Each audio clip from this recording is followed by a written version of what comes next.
nuestro capítulo 8 ya hemos visto los PLDs en sus diferentes versiones.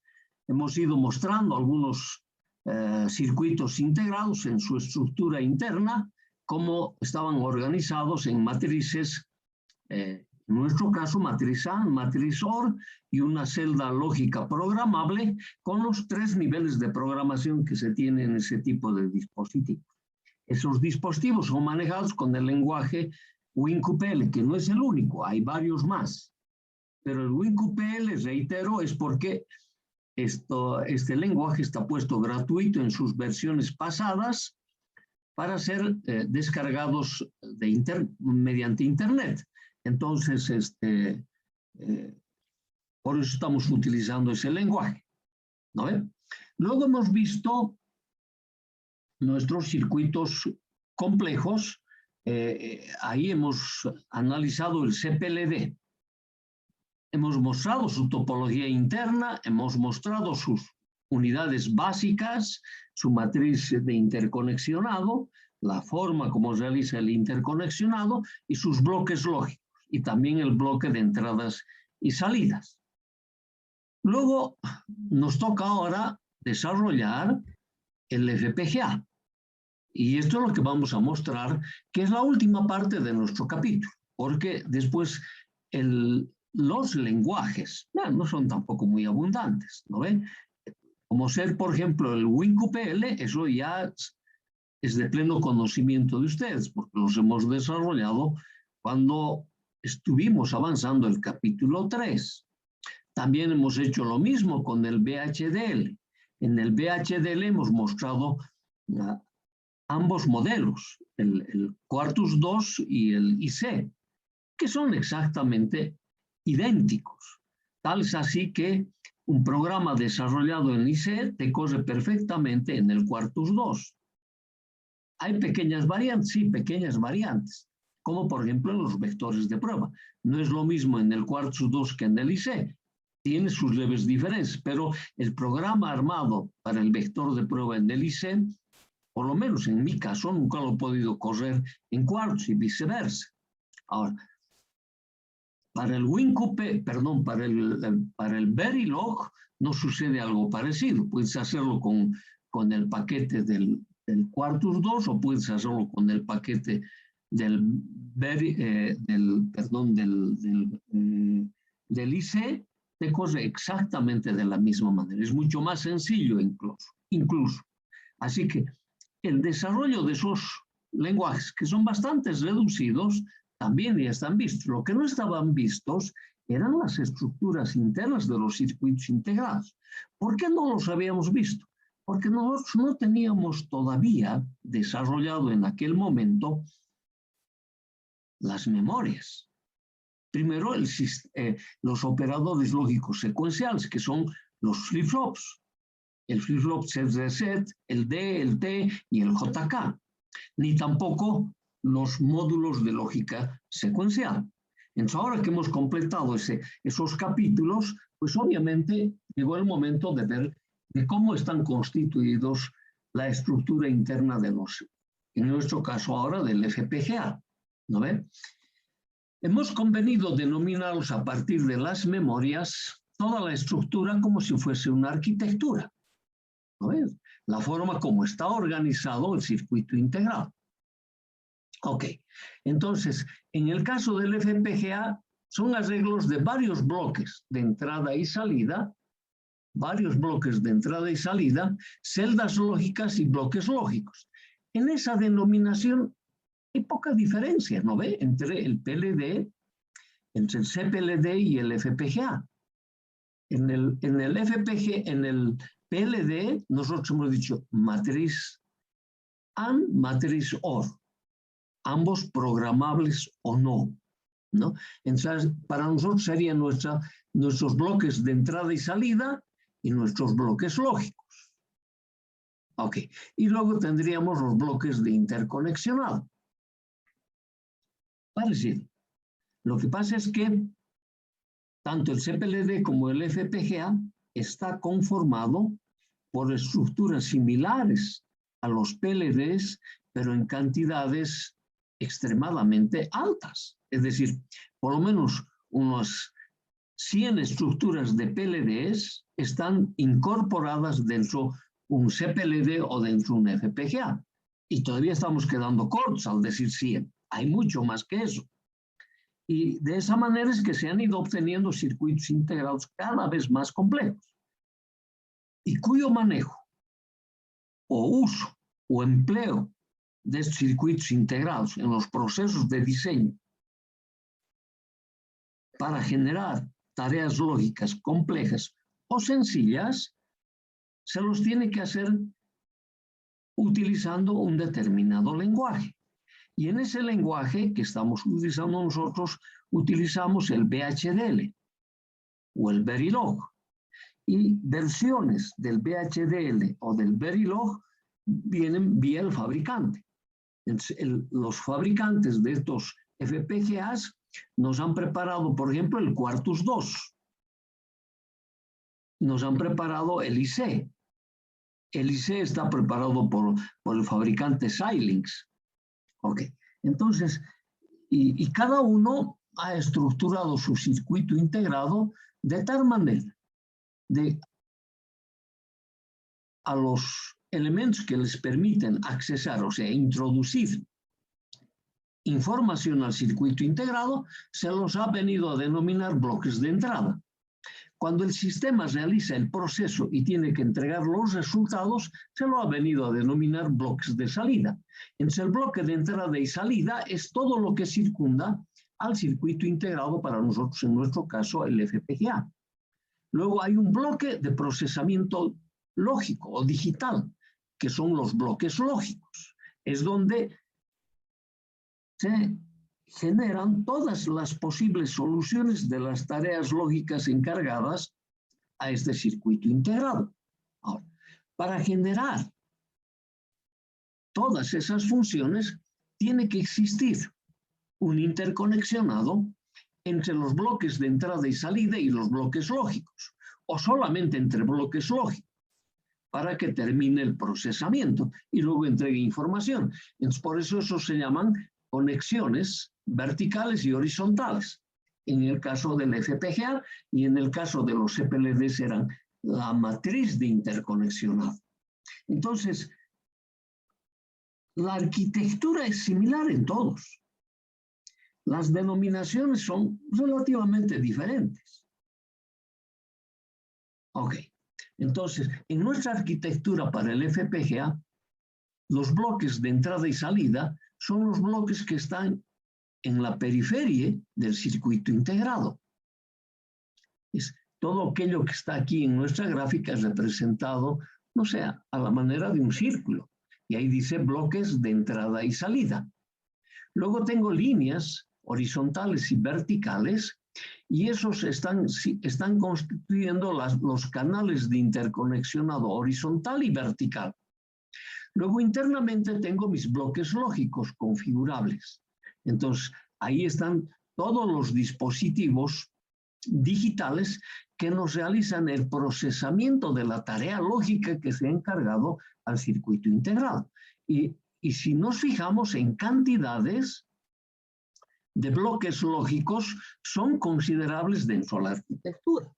Entonces, estamos hablando de circuitos integrados realmente complejos y que no es posible un manejo manual de este tipo de circuitos integrados. Necesitamos el auxilio de un ordenador, de una computadora. Menos mal que cuando se generaron estos elementos informáticos para manejar estos dispositivos, al principio solo queríamos obtener información técnica de qué es lo que se había introducido en el circuito integrado. Pero después se dieron cuenta que ese lenguaje que habían generado para poder tener la interpretación de lo que se ha introducido en este circuito integrado, también nos permitía diseñar. Y hemos aprovechado aquello. En el tema combinacional hace totalmente el diseño, porque solo tenemos que introducirle la información. En cambio, en el sistema secuencial no. Claro que también solo tenemos que introducirle la información, claro que sí, pero la tarea más importante en el proceso de síntesis de los sistemas secuenciales, que es la generación de la tabla de fases o del diagrama de estados, lo tenemos que hacer manual y tenemos que introducir esa información a lenguajes que me permiten manejar estos circuitos integrados. Y a partir de ese diagrama de estados o tabla de estados, el sistema puede realizar la síntesis correspondiente de circuitos o sencillos o complejos. Ok. Y a esa tecnología, tanto empezando del FPGA, del CPLD y de la GAL, nosotros hemos venido a denominar una tecnología embebida, porque en realidad el circuito integrado, una vez que introducimos aquello, la tarea lógica, él te realiza la función que tú has programado. Entonces, da la impresión que tú has fabricado el circuito integrado. Por eso se llama proceso de embebido.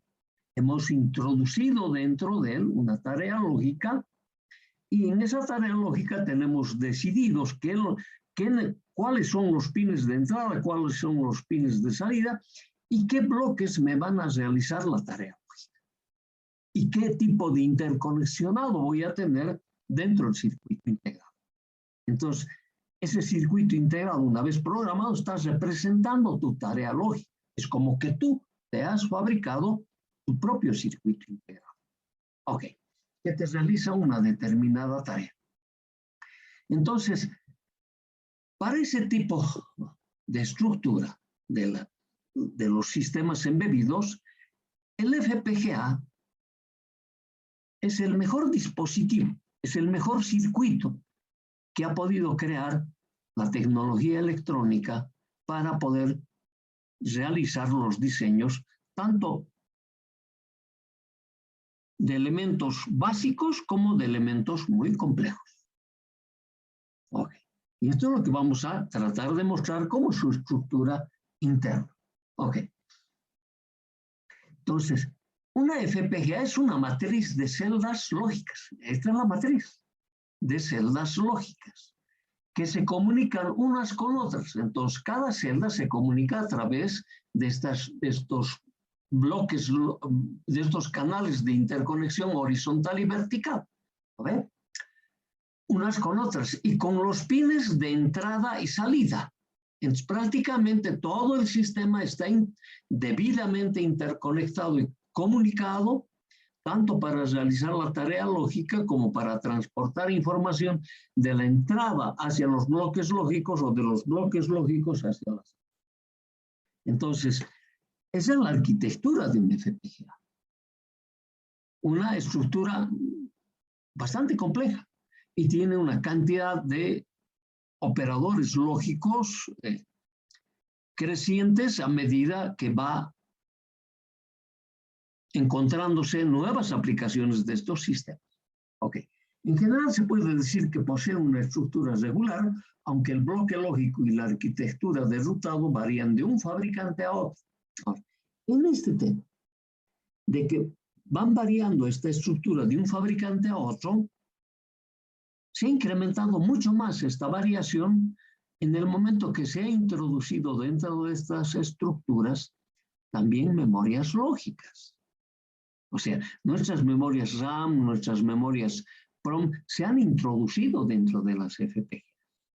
Y se pueden ya almacenar información dentro de las FPGAs, información que no es otra cosa que una tarea lógica. O el direccionamiento están puestos dentro de unas memorias que están dentro de una FPGA. Eso ha incrementado enormemente el desarrollo de esta tecnología. Estamos casi seguros que en el futuro inmediato, o sea, muy pronto, todos los desarrollos se van a hacer vía estos mecanismos. Entonces, ahí estamos obligados a conocer los métodos manuales y también los métodos informáticos. Estamos transitando hacia aquellos mecanismos. Es obvio que tengamos que mirar la arquitectura detallada de cada uno de estos dispositivos. Entonces, fíjense, esta es nuestra arquitectura general.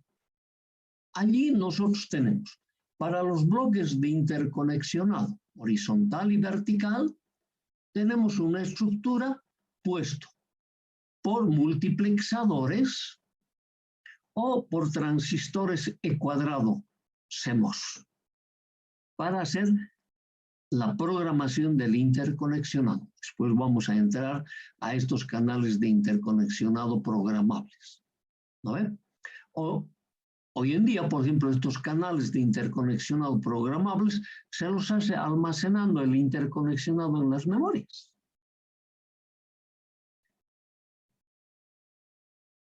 Es como están apareciendo los nuevos FPGAs en estos últimos años. Y cuando te digo en los últimos años, estos 3 últimos años ha sido, pero de un total desarrollo de esta tecnología. Ok. Fíjate, por ejemplo, los sistemas de entrada y salida están hechos otra vez a base de multiplexadores, flip-flops y transistores que nos permiten poner una adaptación de los niveles lógicos que transitan en todos estos componentes. No nos olvidemos que cuando un nivel lógico pasa a través de algún operador, no es que vamos a decir se ha atenuado, pero disminuye la cantidad de energía transportada. Entonces, eso se llama, ya lo conocemos, fan-in, fan-out, tienen un límite de poder entregar o de poder recibir energía eléctrica como información digital. ¿No ven? Entonces, estos transistores puestos aquí están para trabajar como pull-up o pull-down, para poder restablecer los niveles lógicos. Entonces, todo este sistema para los bloques de entrada y salida, los multiplexadores los conocemos, los inversores conocemos, estos flops conocemos, los transistores lo tenemos estudiados desde la electrónica 1.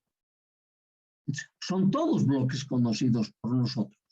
Ahora, los bloques lógicos. Aquí, por ejemplo, nosotros tenemos generadores de funciones y tenemos 3 generadores de funciones en los bloques básicos que constituyen la arquitectura de un FPGA, ¿no ve? Y en estos generadores de funciones, a ver, son de cuatro variables de entrada.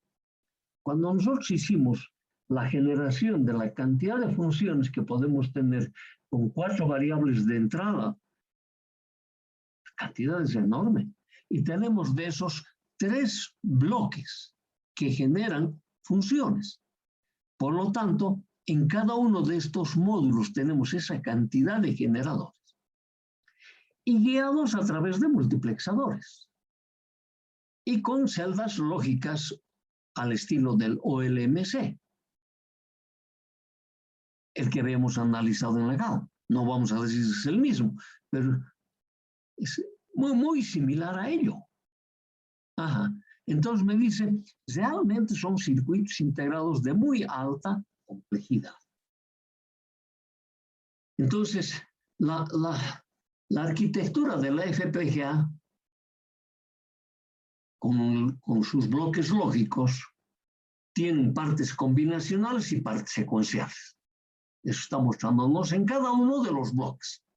Los FPGAs tienen densidades altas con capacidades crecientes que llegan incluso hasta más del 1.000.000 de puertas equivalentes. Y todavía con este 1.000.000 estamos quedando cortos.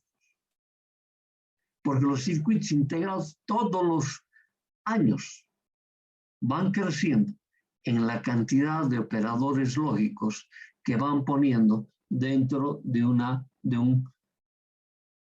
pastilla de silicio o dentro de un bloque de silicio equivalente a 1/4 de pulgada en su superficie. O sea, realmente la tecnología está creciendo a un ritmo, pero sorprendente.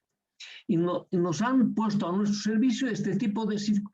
Aquí dentro de esto que dice Altera, dentro de eso tengo yo el FPGA. Pero como el interconexionado externo, o sea, el acceso a los pines de entrada y a los pines de salida, son de dimensiones tan reducidas, es que es necesario crearles una pequeña placa impresa de tal manera que sacamos a la parte exterior, alrededor de ella, todos los pins de entrada y salida, y además son pins programables, que tú puedes decidir en qué momento ese pin es entrada o ese pin es salida.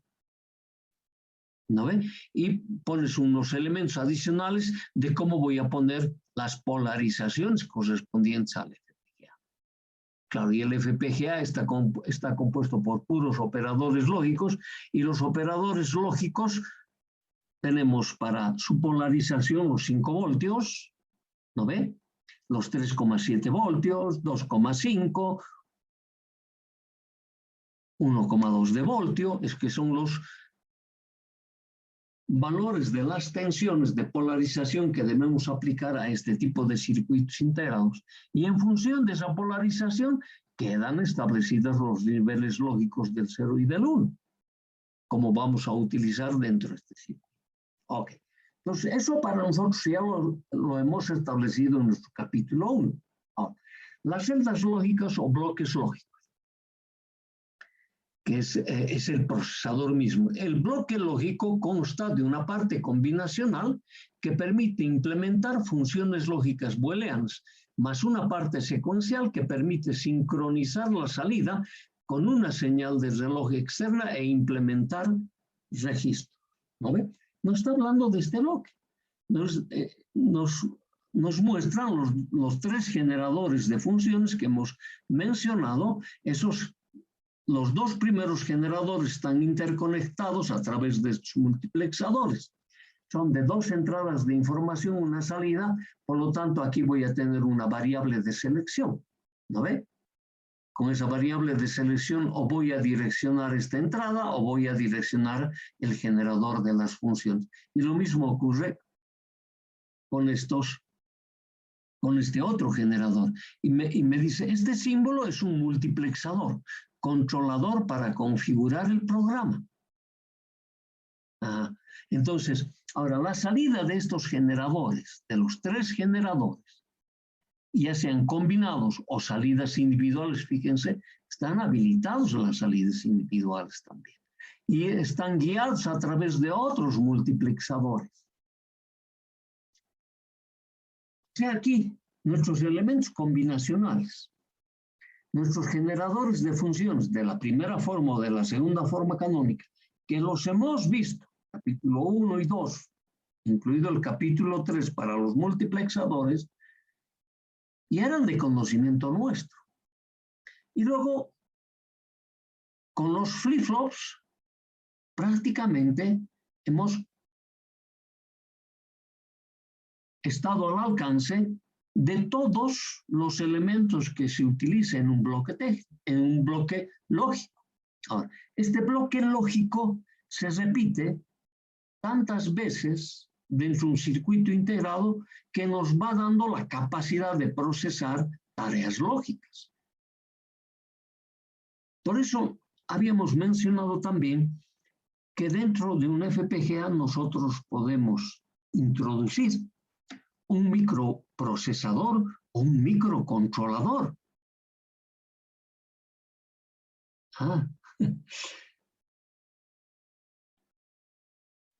Esta es la mejor tecnología que ha podido surgir para la generación de los sistemas digitales. Y esto nos ha impuesto una nueva metodología de diseño, que son las metodologías de diseño asistido. Ok. Entonces, esto es lo que estamos mostrando aquí, ¿no? Nuestros bloques lógicos están detallados con las denominaciones que tienen LUT para su direccionamiento o interconexionado correspondiente a través de multiplexadores. Ahora, para manejar estos componentes, lo hacemos vía el VHDL, que es un lenguaje de descripción formal, ¿no ve?, que nos permite realizar la descripción el diseño y la documentación correspondiente de todos los procesos de síntesis de sistemas sencillos o complejos. Ajá. VHDL, aquí está su significado, es el Very High Speed Integrated Circuit Hardware Description Language. O sea, es el lenguaje de descripción para circuitos de velocidades elevadas, de procesamiento, obviamente. Ok. Entonces, tiene su proceso de diseño es mediante esta metodología, mediante los CADs. Y el CAD, para nosotros, ya sabemos, está el Quartus 2, el IC o el Verilog. Ok. Además, son estandarizados y el estándar lo ha creado la IEEE y el estándar es la 1076 que se ha ido generando a partir de 1987. Y el 1164 en 1993. Y a partir de ahí, fíjense, ha pasado harto tiempo en el sentido de que una vez estandarizados los FPGAs, se han puesto al servicio del desarrollo de toda la tecnología o de todas las aplicaciones de la electrónica. ¿No ven? Ok. Entonces, ese lenguaje está orientado muy parecido al C, orientado a los objetos. Ok. Y la forma de accesar nuestras informaciones a los programas correspondientes tenemos la captura esquemática o el código VHDL. Ahora, nosotros, claro, inicialmente decimos código VHDL, en realidad es un código HDL. ¿No ve? Y ahí tengo las variantes, el WinQPL, tengo el Quartus 2, el IC, el Verilog, etc. ¿No ve? Y puedo hacer yo en cualquiera de esos lenguajes captura esquemática o un programa utilizando el lenguaje correspondiente. Luego, el sistema me va a hacer la síntesis, me va a hacer la simulación y me van a probar los diseños. Una vez que han sido verificados en los diseños, vamos a poder almacenar todo el proceso dentro de un circuito integrado. Y el circuito integrado que nosotros vamos a utilizar con toda seguridad va a ser una GAL, una CPLD o una FPGA. Y con eso vamos a disponer de nuestro circuito integrado. Entonces, ese circuito integrado, mientras no modifiquemos el programa, está realizando una determinada tarea lógica. Y la forma de introducir esa tarea lógica lo podemos hacer vía una captura esquemática, vía un código VHDL o un código HDL. Y cuando decimos código HDL, cualquiera de los lenguajes que hemos estado viendo. Ahora, no son los únicos, reitero, utilizamos esos porque los tenemos de gratuito en el Internet, versiones pasadas. Entonces, estás autorizado a poderlo utilizar aquello, pero esas versiones pasadas, porque las versiones actualizadas cuestan mucho dinero. Se podría adquirir, pero eso es un tema de recursos económicos. Si dispones, no hay problema, pero si no lo dispones, está prohibido utilizar. Entonces tenemos esas dos maneras y para nosotros, para la captura esquemática, hacíamos este proceso, utilizábamos lo que tiene establecido en su biblioteca, ¿no ve? Utilizar los símbolos de la biblioteca del sistema CAD, dibujar los símbolos lógicos con los elementos de la biblioteca, dibujar los símbolos de entrada, salida con los elementos, siempre hace referencia con los elementos de la biblioteca, o sea, todos los programas o los lenguajes tienen su propia biblioteca. Y lo de bueno que estos lenguajes también te permiten a ti, como usuario, crear algún símbolo e introducirlo a la biblioteca para futura utilización de esos elementos. Entonces, tú puedes realmente utilizar o crear tus propios elementos y ponerlos dentro de la biblioteca. Luego, puedes interconectarlos utilizando obviamente los recursos de para este tipo de captura, escribir las variables de entrada y salida y sintetizar el circuito. Y con eso puedes tú realizar la simulación del circuito funcional y temporal. Ahora, generalmente en este proceso de la captura esquemática, y luego va a ser lo mismo en la escritura del código, hay muchos que nos inducen al error. ¿Cómo es que nos inducen al error? La mayoría quiere programar una función ya sintetizada con los métodos manuales, el resultado lo está programando vía la captura esquemática. No, acá tienes que poner el problema original. El sistema te lo tiene que sintetizar. Si no, tú ya le estás haciendo toda la tarea. El sistema solo va a estar para verificar si lo que hiciste está bien. No, el sistema está para realizarme la síntesis. Yo le tengo que introducir en forma adecuada la información correspondiente vía la metodología establecida en función del lenguaje que estoy utilizando. No olvidar ese tema. Tú entras al internet y vas a encontrar mucho de eso. Ok. Aquí vamos a hacer el descanso de 1 minuto para poder invitar dentro de